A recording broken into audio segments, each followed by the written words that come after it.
Hello, I'm Jacob Kruger, and this is the Write Your Screenplay podcast.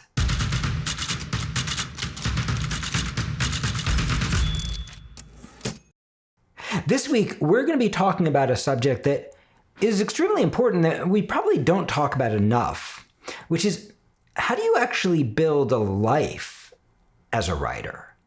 Sure, it would be easy if all you had to do was write, if you didn't have a day job, if you didn't have friends, if you didn't have work, if you didn't have vacation, if you didn't have family, if you didn't have dreams, if you didn't have hobbies, right? But the truth is that magical future that we're all dreaming of, where all life just pours effortlessly into our writing, really never comes. Even for hugely successful writers, we're still always going to have many, many conflicting needs pulling at our attention. We're going to have meetings. We're going to have productions. We're going to have multiple projects that we're juggling. We're going to have family. We're going to have experiences right now. And we need these things, right? If we lived in a total solitude where all we did was write, it would be really hard to come up with interesting ideas for a film or a TV show, right? Our ideas grow out of our relationships, out of our friendships, out of our experiences, even out of our frustrations, even out of our problems, right? You know, a lot of us hanker for a future that doesn't really exist. And at the same time, it can be extremely challenging to build room for your writing. How do you make room for your writing when your life is already overfull? How do you make room for your passion when you have so many responsibilities? And how do you break through the inertia of feeling tired and feeling like you don't have enough time to get all the things you need to get done? How do you start a overwhelming dream passion project in the midst of all that? So that's what we're going to be talking about in this podcast. Okay, so where do you start? It's just a truth about human nature that we tend to prioritize whatever is in front of us. Subconsciously, whatever message you send to your subconscious mind when you first get out of bed, well, it's going to kind of take that as super important. You know, so if you roll out of bed and the first thing you say to yourself is, oh my God, I got to check my email, right? Your subconscious mind goes, okay, got it. It makes sense. Email's real important. Let's keep focused on email. And somehow that email checking and that anxiety that you woke up with rolls into a whole day. You never get out of your email and you never do that important thing that you really wanted to do. As opposed to thinking, well, what's the big dream, right? It tends to go, okay, whatever you're showing me is probably what I actually need to focus on. So on the simplest level, we need to establish a pattern that consistently shows our subconscious mind what really matters to us. And that really starts by showing our conscious mind what really matters to us, because often we don't actually take time to consciously think about it. In a way, many of us are passive main characters in the journey of our own life. And it gets really hard to root for passive main characters. It becomes really hard to feel structure for passive main characters, right? It feels really easy to become just as stuck about them as they are about themselves. So if you want to actually achieve your dreams, that begins with doing the hard work to saying, like, what actually matters to me? What actually matters most?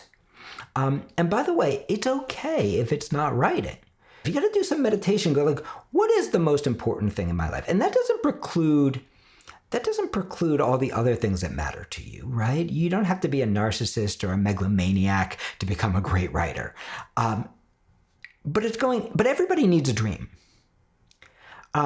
If your dream isn't writing, then great. Find a dream that is your dream. But if your dream is writing, it's important to remember that you must serve your own dream in order to serve all the other things that are important in your life.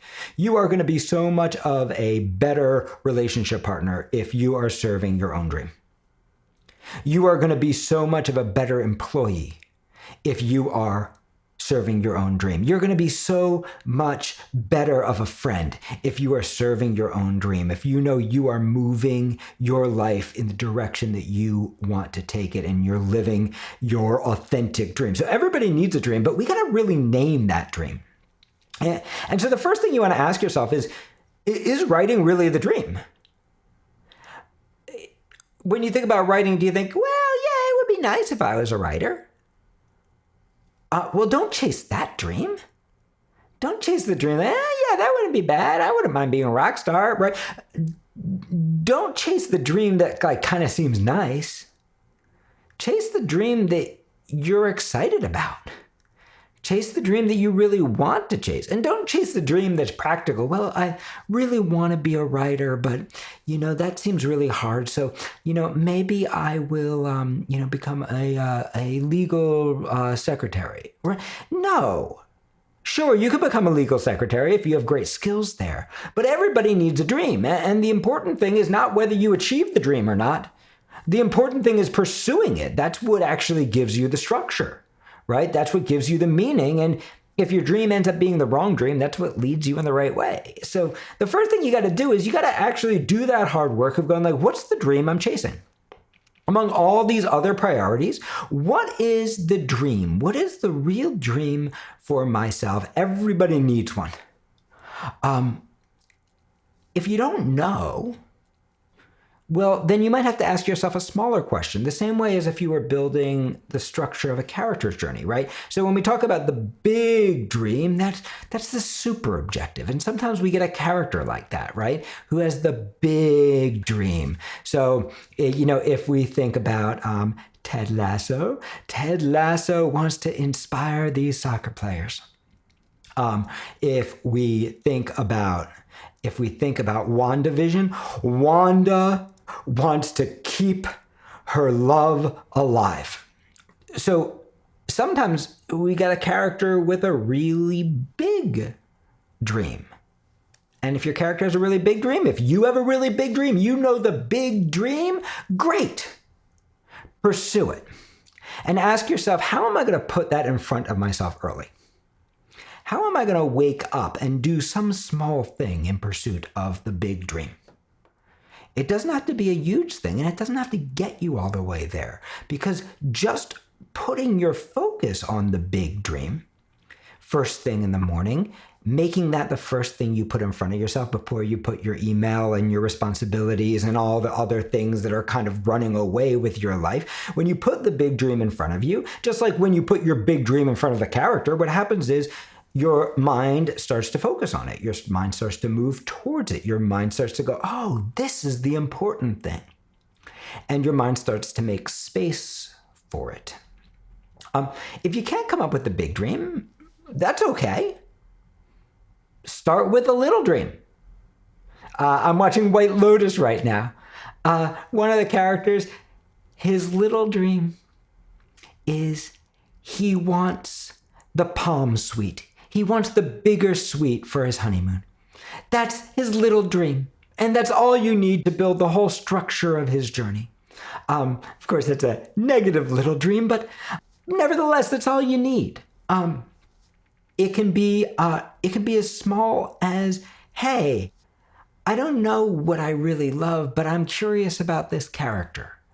I don't know what I really want to do, but I've always been curious about writing, or I've always been curious about television, or I've always been curious about ballet. It doesn't matter.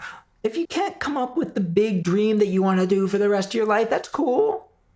What's the little dream? What's the little thing that's attracting you, that has a genuine attraction? And pursue that, whatever that thing is. And put that thing in front of yourself first thing in the morning. And you can see that the way that we're talking about building structure for our lives as a writer is very much related to the way we build structure for a character, right? We lose track of characters when they don't have objectives, right? It doesn't matter if the dream is a giant dream, like Neo wants to be the one and see reality and save the world. Or if it's a little tiny dream, like a character in The World's End who just wants to complete the pub crawl with his buddies from high school. It doesn't need to be big, but it needs to be heartfelt. And when you give your character an objective, when you get clear on your objective, it becomes much easier to build structure. Whereas if your character is juggling 17 objectives and we don't know which one's important to them, we tend to zone out on them. We tend to lose track of them. And in the same way for you, right? If you're juggling 17 dreams and you don't know which the important one is, well, you tend to lose track of yourself. And pretty soon, you're not only passive, you're reactive. You're just dealing with whatever's happening as opposed to carving your own way. And that leads to a whole bunch of other problems that have nothing to do with art, but depression, anxiety, fear, misery, right? All this stuff comes out of just not knowing what the dream is or not knowing how to put it in front of ourselves. One of the ways that I keep myself focused on my dream is through a wonderful technique called morning pages. Now, I did not come up with morning pages. Morning pages were created by Julia Cameron, who wrote The Artist's Way. It's probably one of the greatest books ever on the writing process. But I do morning pages. And morning pages are my way of remembering what's really important to me. So the first thing that's going to happen every morning when I roll out of bed is I am going to not check my email, not check my phone. I'm going to roll out of bed and I am going to write 3 pages. And those 3 pages might be 3 pages of a script. Those 3 pages might be 3 pages of random thoughts. Those 3 pages might be 3 pages of fury. Those 3 pages might be 3 pages of dreams. It can literally be whatever comes out. But what this does is, number one, it reminds me that I am a writer. The first thing I do in the morning is write. And number two, it helps me focus my thoughts for the day. It helps me focus my energy on where do I want to actually go today? What actually matters to me today? Now, when I say I do morning pages, I'm just like you. There are times when I lose track of what's important to me.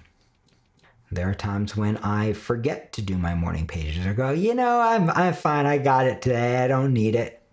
And that one day where you're like, I don't need it, turns into 2 days where I don't need it, and then a week where I don't need it. And you're fine for a week, you're fine maybe for 10 days, maybe you're fine for a month, and then suddenly you find yourself lost and drifting and not feeling connected. And you realize, it's because I didn't do my morning pages, right? I didn't do my routine. So this is the next part of it, right? Writing is a routine. It is something that you do. In fact, anything that is important to you needs to become a routine. It needs to become something that you do. If you make it too precious, it becomes too important, right? So if you're like, I'm going to write, I'm taking a week off and all I'm going to do is write. I need that week, right? Well, sure, that's nice. Everybody would love that. But you're not going to finish your whole script in a week, and you're going to end up feeling lost after that week because you didn't have any preparatory time. So the truth is you don't have any rhythm. You're probably not ready for that week. You're probably going to feel overwhelmed during that week, like if you tried to lift 500 pounds without ever working out. And then that week's going to end, and you're going to probably be down on yourself because you didn't do enough in that week to actually get where you need to go. So it's important that writing become a rhythm, right? That writing not be so important. If you have a bad writing day, it's okay because you know what? Tomorrow I'm going to write again. And you know what? If I have a bad writing day tomorrow, that's okay too because tomorrow I'm going to write again. And you know what? If that day is a bad day too, guess what? Tomorrow I'm going to write again.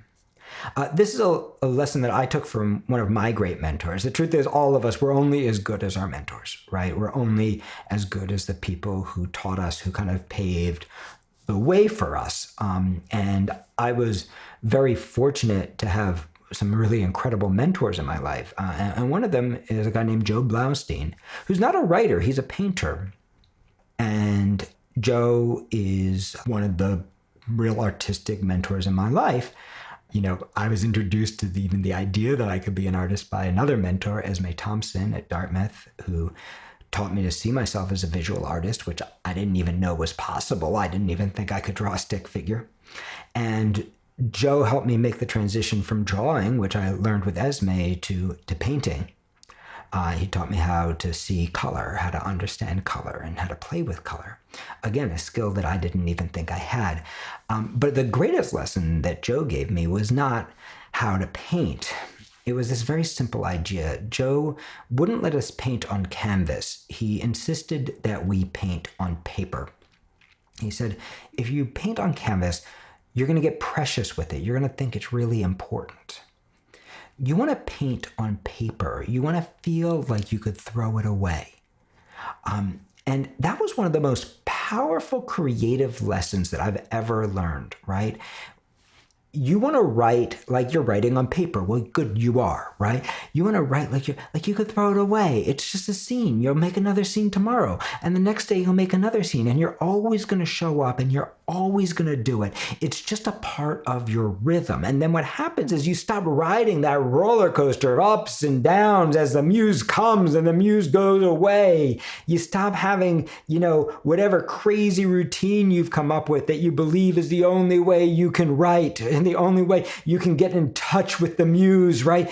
You can lose all that. You can let all that go, and you can realize, no, it's not about that. It's not about riding the wave of the muse. Sure, if she comes, say, thank you, muse. I'm grateful. Thank you for coming. But she may come, she may not come. Your job is to show up.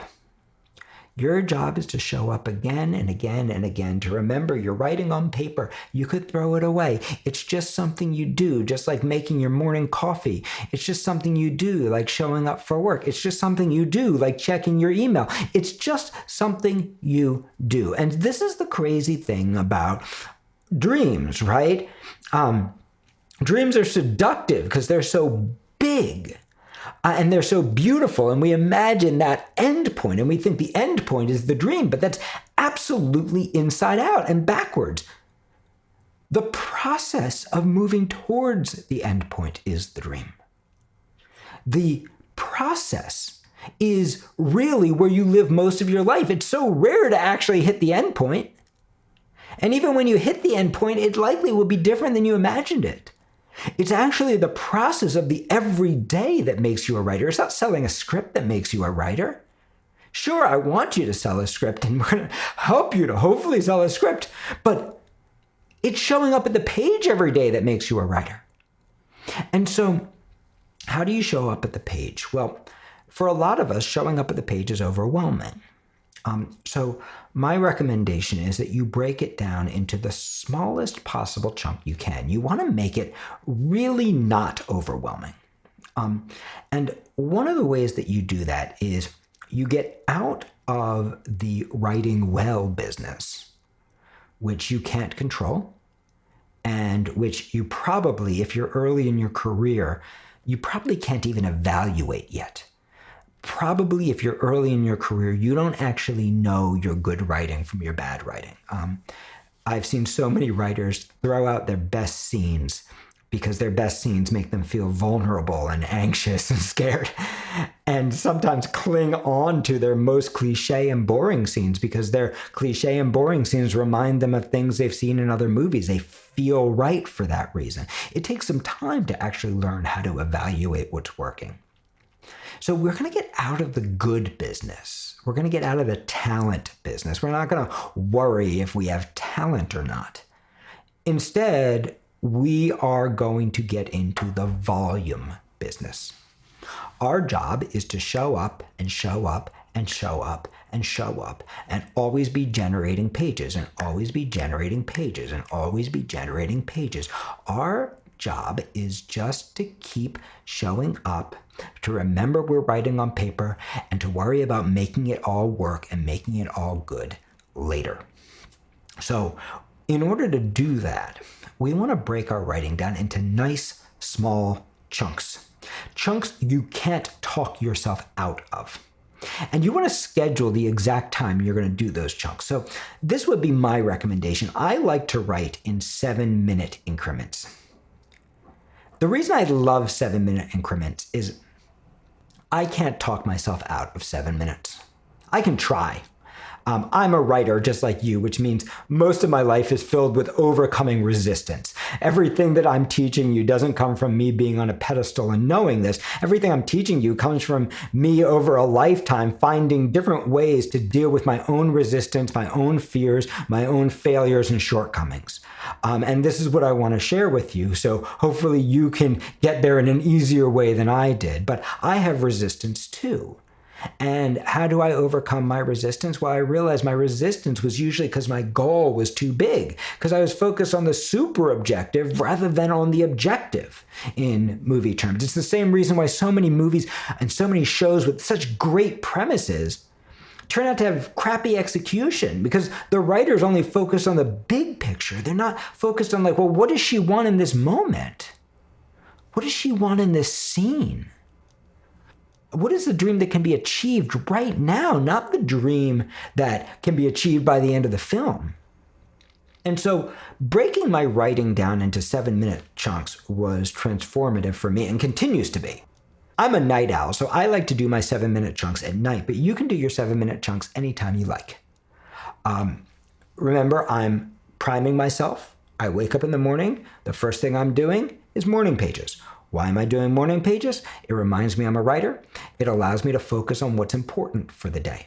I'm going to do the thing that's important before I do the email, before I answer the fear, before I get swept up into the current of my day.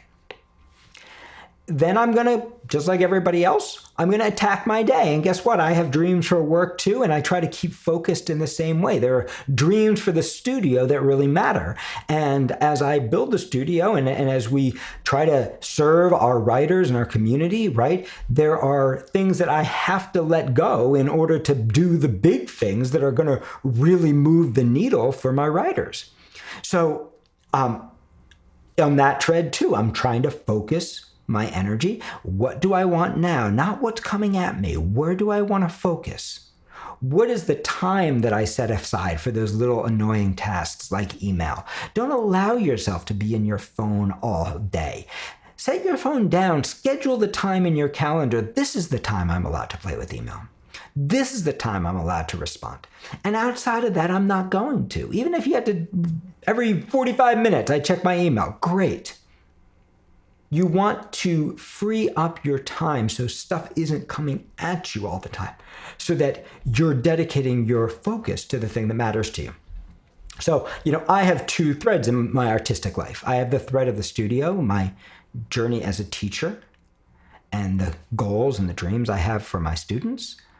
And I have the thread of myself as an artist, right? And I have to balance those two. So in my schedule, I'm looking at what are the times for the studio and what are the times for me as a writer? And where do I want the focus to be? And at different times, the focus is in different places. So for many years, I made the conscious choice that the focus was going to be on the studio. And my writing was going to take place for 7 minutes at night after all that was done, because the priority was the studio and writing was the secondary thread that I needed to thread around that. At this point in my life, the studio, I'm blessed.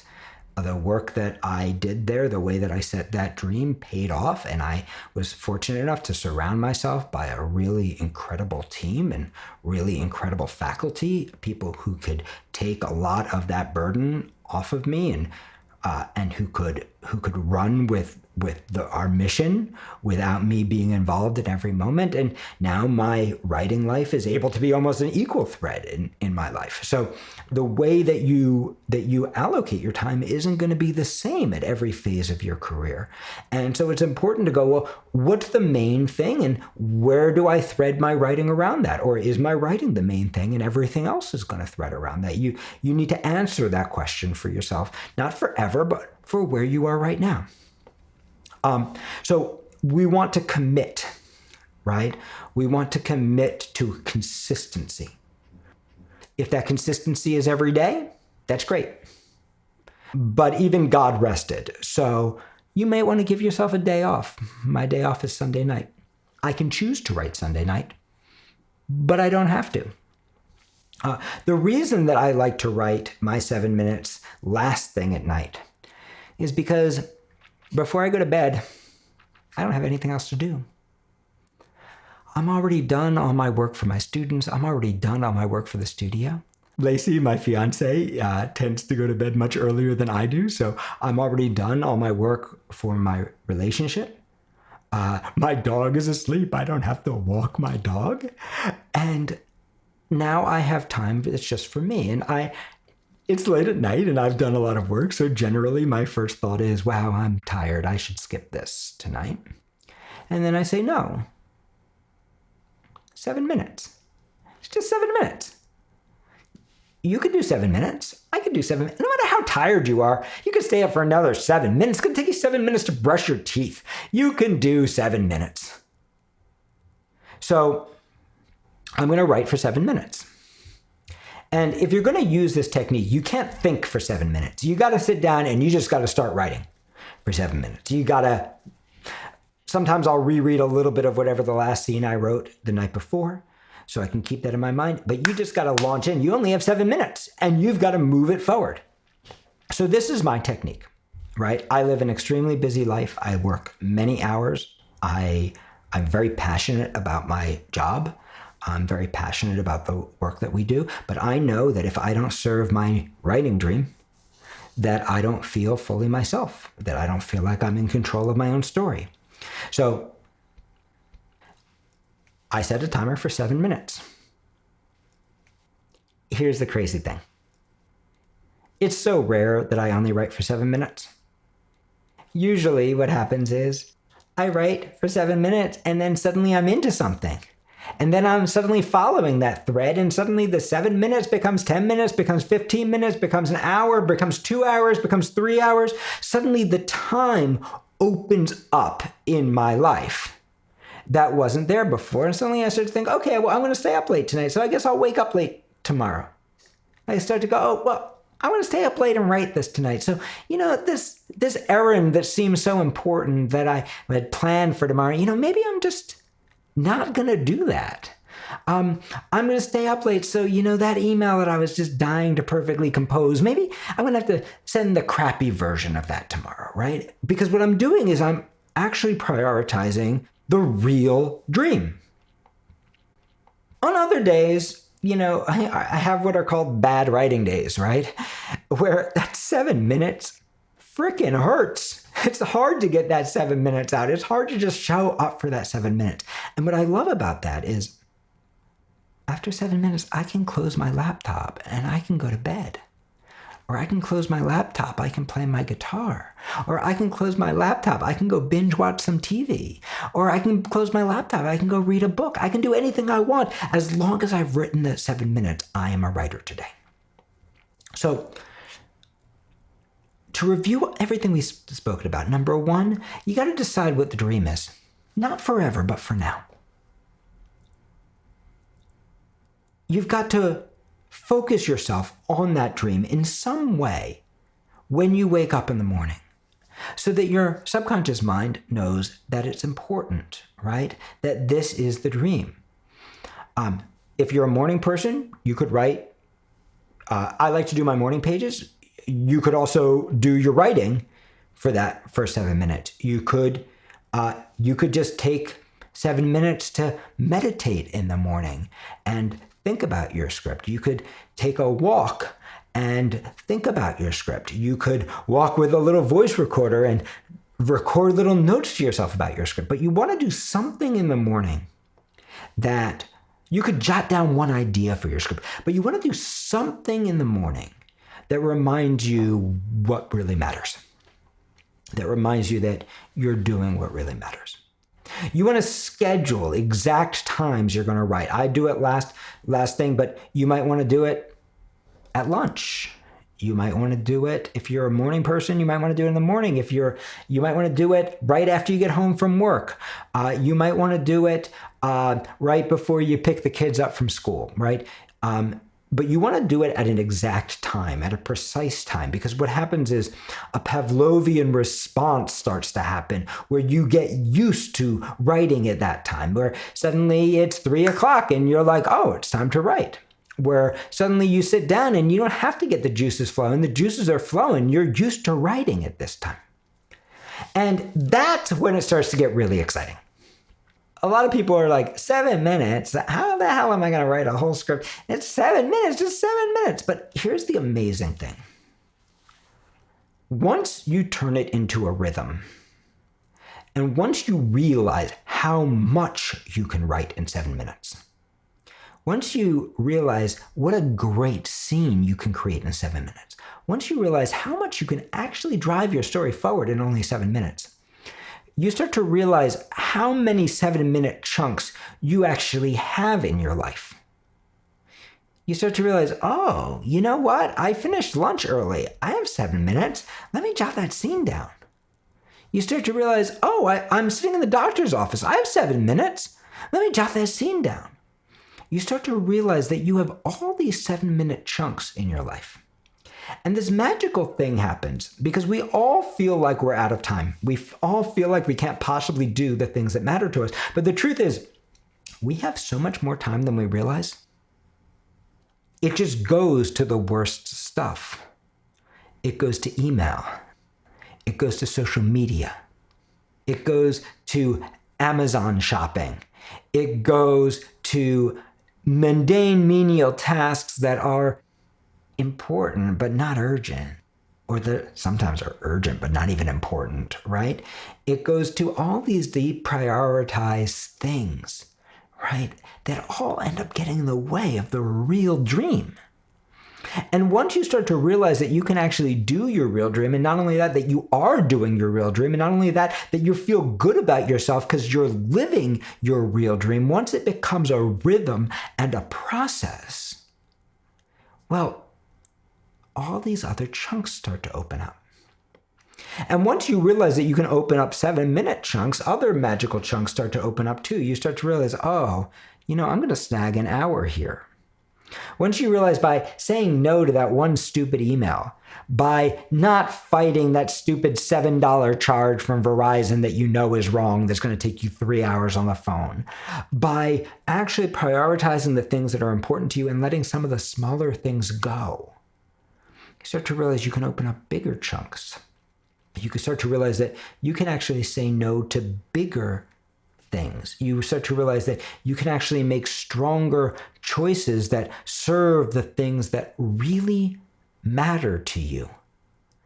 And suddenly you start to realize that you're not achieving less in the same time. You're actually achieving more. That you're moving all these different threads that matter to you forward in less time because you know you have less time to do them, because you know you need to make room for these things that matter to you. So step one is building the rhythm. And once you build the rhythm, so many of these other steps will actually happen all on their own. The last piece as a writer is that writing is a very isolating job. And for that reason, we need community, and we need feedback, and we need mentorship. One of the reasons we built our ProTrack program the way that we did is to build exactly this kind of rhythm, where you're meeting with a professional writer every week or every other week on a consistent basis. It's not like grad school. Grad school is the I'm going on vacation for 2 years dream. ProTrack is the I have a job, I have a life, I need to be able to support myself, but I have a dream that matters to me. What if instead of crunching a lifetime of learning into 2 years, what if I crunched a lifetime of learning into a lifetime? What if I had somebody who was expecting pages from me every single week or every other week? What if I was getting a little bit of feedback every week or every other week to help drive my writing forward? Same with our master classes. Instead of doing an immersive film school where you're going to have to generate $300,000 of debt and be left with so much debt that you can't actually pursue your dreams, what if you could get a film school education one Sunday a month, not over 2 years, but over a lifetime? What if you could learn in a community of writers, getting the information in the masterclass and then practicing it in ProTrack? So we have programs to support you, and we also have free programs to support you. So if you need some community and you're not yet ready to commit to the bigger dream, we'll commit to the little one. Show up on Thursday night. It's free. Thursday Night Writes, every single Thursday. You come, you connect with our community. There are hundreds of writers there. We learn about writing. We do writing exercises together. We hang out. We connect. So you can do that for free. If you can make a donation, we're grateful. We donate it to our scholarship fund. We will match your donation and we'll use it to help students who otherwise couldn't afford our mentorship program or our master classes to actually attend those programs. And if you can't afford to make a donation, come for free. Bring a smile, bring a friend, have a good time. You're going to need that community. That community is part of the celebration of what you're doing. And this is the thing that I actually want to leave you with. It is not just enough to have success, right? It's not enough just to achieve your goals. Show up every day, do it. You also need to celebrate your success. You also need to celebrate your success. And celebrate your success can be doing a little dance. Celebrate your success could be giving yourself a gift. Celebrate your success could be introduce yourself to somebody and say, I'm a writer. Celebrate your success could be coming and celebrating with us on Thursday nights and going, hey, I'm a writer today. I showed up at the page this week. I carved just a little bit of space that turned into just a little bit more and just a little bit more and just a little bit more until that little drip, that little trickle turns into a stream and then a brook and then eventually a mighty river of creativity, driving you not just towards a future, but through a really awesome present where every single day you are not pursuing your dream, you're actually living it. If you're new here, make sure to subscribe wherever you listen to podcasts. And if you're enjoying the material and you're getting a lot out of it, write us a review, comment, share, follow us on social media. We do this 100% free with no advertising, and you are what keep us alive. So thank you all so much for your reviews. They mean so much to me, and we're gonna start featuring the writers who comment. So here's the very first one. Hunt142 says, I'm so happy I found his podcast. Jacob's podcasts have inspired me in so many ways. His love for screenwriting is so beautiful and it's so inspiring to me. Every time I listen to his podcast, I really feel like I need to go home and write immediately. I owe him a huge thank you for everything he has taught me. Well, Hunt, thank you. I'm so grateful for your words. It means so much to me. And and to all of you who comment, who share, who ask questions, thank you for being part of our community.